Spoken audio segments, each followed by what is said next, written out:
Sa lahat ng na-hike namin, ito yung hike na kailangan mo talagang mag-over the backwood para nga mapuntahan mo yung pinaka-spot niya talaga.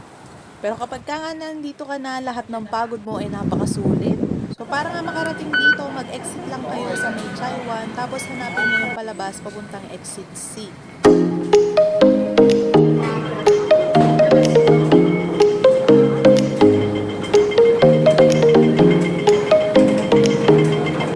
Tapos kapag ka nga nandito na kayo sa baba, bandang kaliwa lang, makikita nyo yung mga minibus na blue. Hanapin nyo lang yung sakayan ng 47M.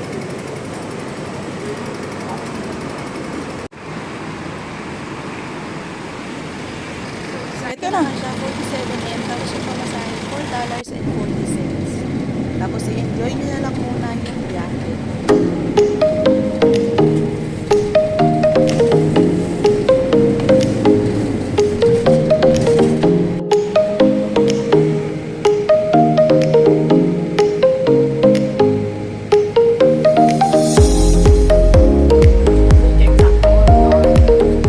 Malalaman nyo nga na malapit na kayo sa lugar kapag ka nakita nyo itong port na to.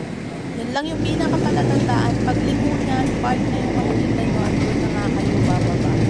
Pagkababa nyo nga doon sa may park, pwede lang kayo. Kailan ka pa mamamonetize sa nakabako? Nagpasan nyo lang yung CR, tapos itong building sa may likod, ayan, makikita nyo dyan yung hagdan. Itong hagdan na to paakyat. Dito na nga magsisimula yung trail ninyo paakyat dito sa may Cape Collinson.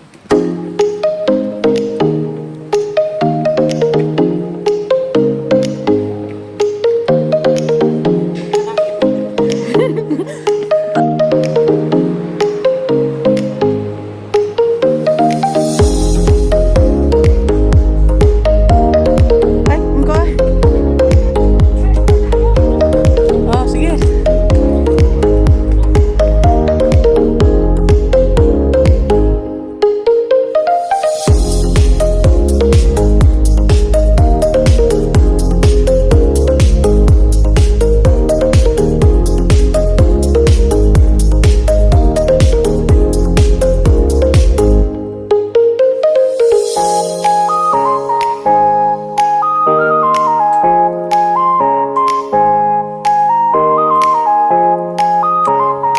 So kapag nakita nyo na itong kulay blue na hagdan, umakyat na kayo kasi shortcut yan, papunta na doon para hindi na kayo umikot sa may bandang dulo.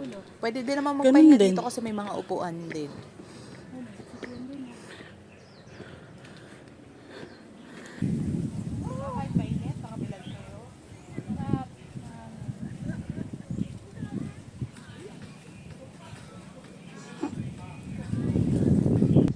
Tapos kapag ka nakita nyo na tong building na to, ibig sabihin na malapit na kayo.